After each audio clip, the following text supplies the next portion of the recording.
안녕하세요. 수능 기본 개념 익히기 국어 시간입니다. 전체 강좌 25강이고요. 문법 요소 세 번째 시간이네요.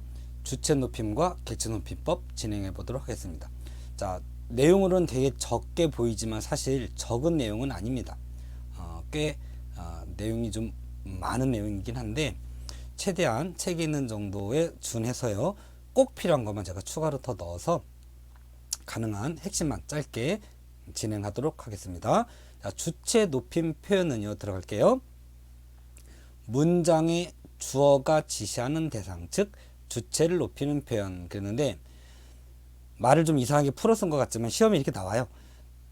그러니까 문장의 주어 또는 주체를 높이는 표현, 이렇게 보시면 되고요. 자, 주체를 높이는 표현 색깔 칠해 보겠습니다.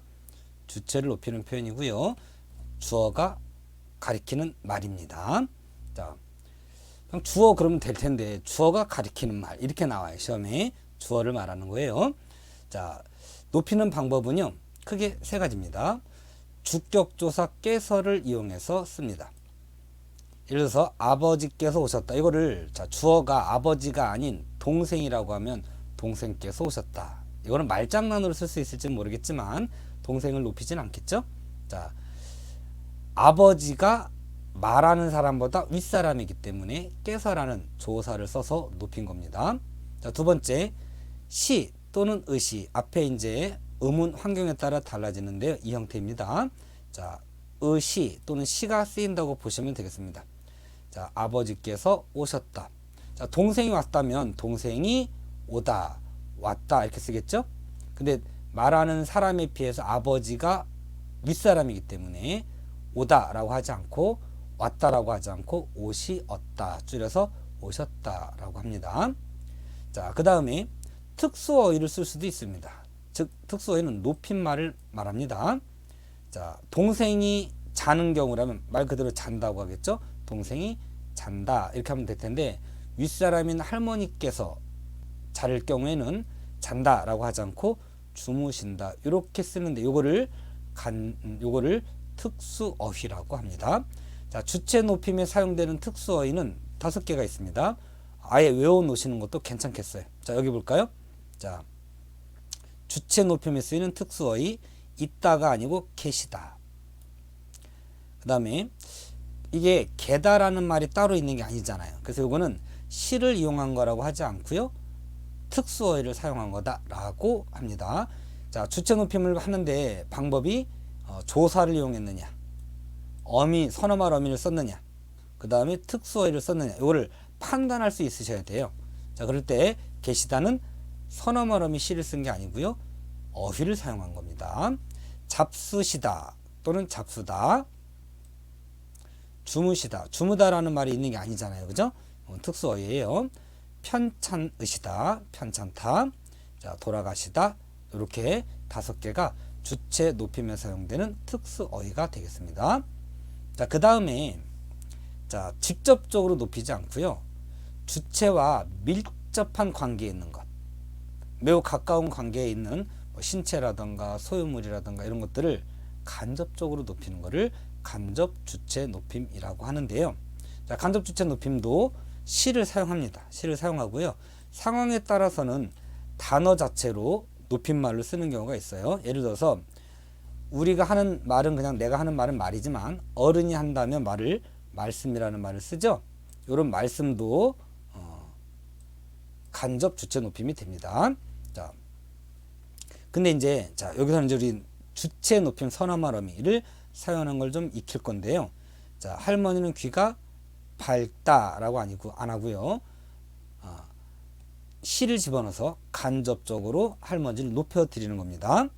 또 선생님의 말씀이 오르시다, 시자를 집어넣어서 간접적으로 높이는 겁니다. 이거를 간접 주체 높임이라고 하고요. 끝에 읍니다는 상대방을 높인 겁니다. 예를 들어서 여기 경우에는 상대방이 선생님인 거예요. 그래서 청자와 상대방과 주어.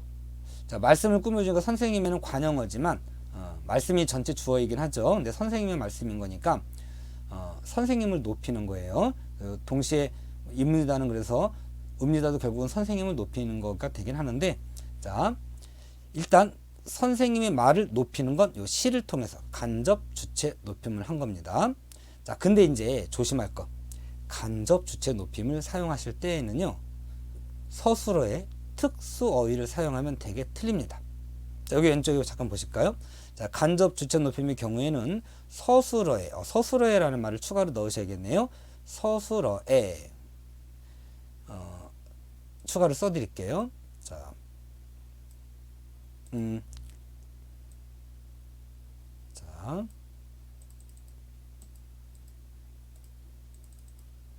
자, 서술어에 이렇게 쓸게요. 서술어에 특수어휘를 사용하지 않습니다. 자, 말이 웃겨지는 거예요. 다시 한번 해볼게요. 자, 선생님의 말씀이 계시겠습니다 라고 하면 안 됩니다. 요건 틀린 거고요. 요건 틀린 거고, 자, 좀 이쁘게 지워드릴게요. 이렇게 틀린 겁니다. 틀린 거고, 있으시겠습니다 이렇게 하는 게 맞고요. 상황에 따라서 객관적으로 말할 때에는 있겠습니다 라고 말하는 것도 허용은 됩니다. 자, 할머니께서는, 아이고 오타네. 자, 수정해 드릴게요.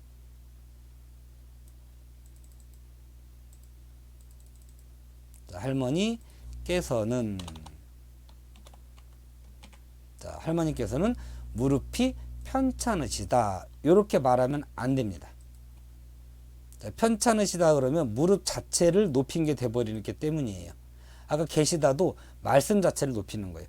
말씀이라는 말로 선생님의 말을 높일 수는 있는데, 계시다라고 하면 그거는 말씀 자체를 높이는 거예요. 말씀은 무생물이잖아요.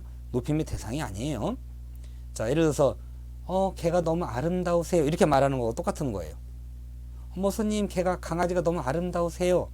강아지는 그래도 물론 이제 애견인들은 어떻게 생각하실지 모르겠지만, 그래도 아무리 개가 나이가 들어도 성인보다는 어릴 거 아니에요, 그죠?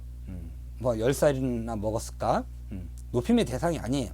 자, 그걸 떠나서 높임의 대상이 아니기 때문에 그냥 예쁘네요 이렇게 하셔야지, 예쁘시네요 이렇게 쓰시면 안 돼요. 자, 뭐 아름다우시네요 이런 말 쓰면 안 됩니다. 자, 편찮으시다라고 하면 높임의 대상이 아닌 무릎을 높인 게 되는 거예요. 잘못된 표현이고요. 아프시다, 아프십니다 이렇게 쓰시면 되겠습니다. 자, 그 다음에 객체 높임법은요, 목적어나 부사어를 높이는 거예요. 자, 목적어나 부사어를 높이는 겁니다. 자, 높이는 방법은 두 가지입니다. 깨라고 하는 조사를 활용하거나, 역시 높임말이 있어요. 특수어휘가 있습니다. 자, 객체 높임을 하는 특수어휘는, 자, 여기 또 따로 정리해 드렸어요. 자, 들이다, 주다가 아니고 들이다, 데리고 가는 게 아니고 모시다, 보는 게 아니고 뵙다, 묻다가 아니고 여쭈다 또는 여쭙다예요. 오타예요. 여쭙다예요. 제가 좀 쓰는데 손가락에 좀 잘못해서 살이 쪘나 봐요. 자, 오타이고요. 여쭙다입니다. 자, 예문 한번 볼까요? 할머니를 모시러 갔다 이럴 때, 자, 목적어가 할머니잖아요. 만약에 여기 목적어가 할머니가 아니고 동생이라고 해보세요. 유치원에 간 동생을 모시러 갔다. 이상하죠? 데리러 갔다예요. 그죠? 픽업하러 갔다고 하나요? 자, 데리러 갔다예요. 자, 근데 목적어가 할머니로 바뀌었으니까 할머니를 높여서 모시러 라는 말을 쓴 거예요. 자, 그럼 요거는 무엇을 이용한 객체 높임일까요? 특수 어휘를 이용한 객체 높임입니다. 그 다음에 선생님께 선물을 드리다. 자, 선물을 드릴 대상이 선생님인 거예요. 만약에 동생이라면 동생에게 선물을 주었다 이렇게 하겠죠. 근데 대상인 선생님이 윗사람이기 때문에 조사를 높임의 의미를 나타내는 깨로 바꿨고요. 그 다음에 서술어를 특수 어휘를 사용해서 드리다 라는 말로 바꿨습니다. 그래서 선생님께 선물을 드렸다 라고 하는 문장은 조사와 특수 어휘 두 가지를 다 사용한 높임법이다 이렇게 보겠습니다. 자, 개념 다지기를 통해서 정리를 하기 전에, 자, 왼쪽에 잘못된 높임 표현의 예 잠깐 볼까요? 자, 아까 잠깐 제가 얘기를 드렸었는데, 자, 요거 시험에 자주 나옵니다. 철수야, 너 선생님 빨리 오시래. 그럼 누굴 높인 걸까요? 철수를 높인 게 돼요. 오는 건 철수가 오는 거니까요. 그쵸? 그래서 이렇게 하면 안 되고요. 오라고 하셔. 줄여서 오라셔. 이렇게 하면 됩니다. 요것도 추가로 좀 써드릴까요? 자, 맞는 표현 써드릴게요. 자, 오라셔 라고 하셔야 됩니다. 자, 그 다음에 주문하신 햄버거 나오셨습니다. 햄버거는 나오시는 게 아니에요. 햄버거는 높임의 대상이 아니에요. 그래서 그냥 나왔습니다. 이렇게 하면 돼요. 근데 이게 갑질하는 손님들이 많아서 그런가 나오셨습니다 그러면 좋아하고 나왔습니다 그러면 기분 나빠하는 사람들이 있어요. 뭐 그래서 어쩔 수 없이 그냥 나오셨습니다 틀린 걸 알지만 쓰는 경우도 아마 있을 거예요. 근데 상대방이 잘못 알고 있는 겁니다. 나왔습니다가 정상적인 말입니다. 자, 강아지 이름이 참 예쁘시네요. 이렇게 쓸 필요 없어요. 그냥 예쁘네요. 이렇게 쓰면 되는 거예요. 예쁘네요. 강아지 이름은 높임의 대상이 아닌 겁니다. 그래서 그냥 예쁘네요 라고 하시면 상관이 없겠습니다. 자, 주어를 높이는 표현 방법. 자, 개념 다지기 정리 한번 해볼게요. 자, 조금 이동해서 여기다 따로따로 쓸게요. 자, 주어를 높이는 높임 표현 뭐라고 그랬죠? 주체 높임법 이라고 하고요. 객체 높임법은 문장 성분 중 뭐를 높이는 거죠? 목적어나 이건 어디다 쓸까요? 그냥 밑에다 쓰겠습니다. 목적어나 부사어를 높이는 것을 객체 높임법이라고 하고요.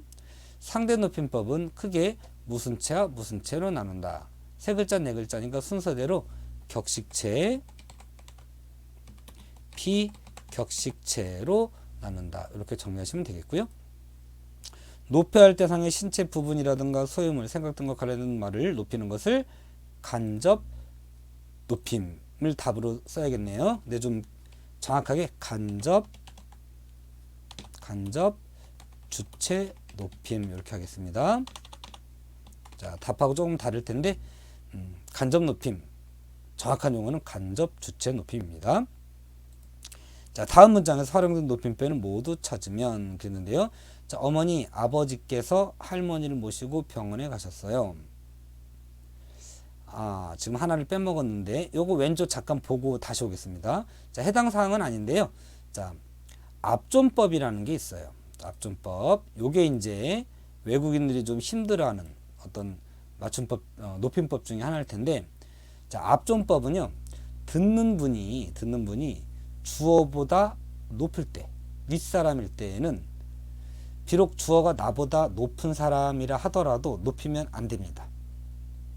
자, 물론 특수한 이유로 자, 말하는 사람이 예를 들어서 할머니께서 손주에게 말할 때, 자, 아버지, 그러니까 손주의 아버지, 할머니의 아들을 말할 때 할머니는 아들을 낮춰도 되겠죠? 손자에게 말할 때. 근데 손자에게 높임법을 또는 공경하는 마음을 가르치기 위해서 아버지께서 어디 가셨니? 이렇게 물어볼 수는 있어요. 자, 그런 특수한 용법이 있긴 한데 시험에 나온 적도 있습니다. 기출이 된 적도 있긴 한데 그런 특수한 사례 빼고 일반적으로 볼 때에는 문장의 주어보다 상대방이 윗사람일 때에는 문장의 주어를 높이면 안 됩니다. 자, 할아버지 볼게요. 할아버지가 듣는 분이잖아요. 자, 아버지 문장의 주어입니다. 근데 나보다 아버지가 높다고 해가지고 아버지께서 오셨습니다 이렇게 하면 안 돼요.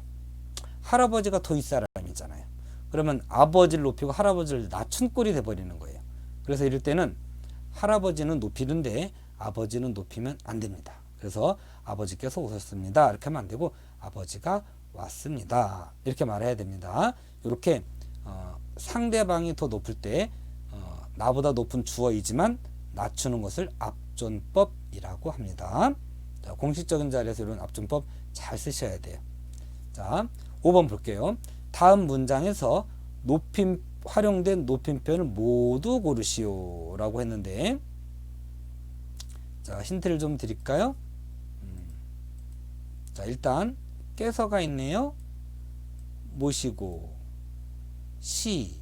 요 두 개입니다. 헷갈리시면 안 돼요.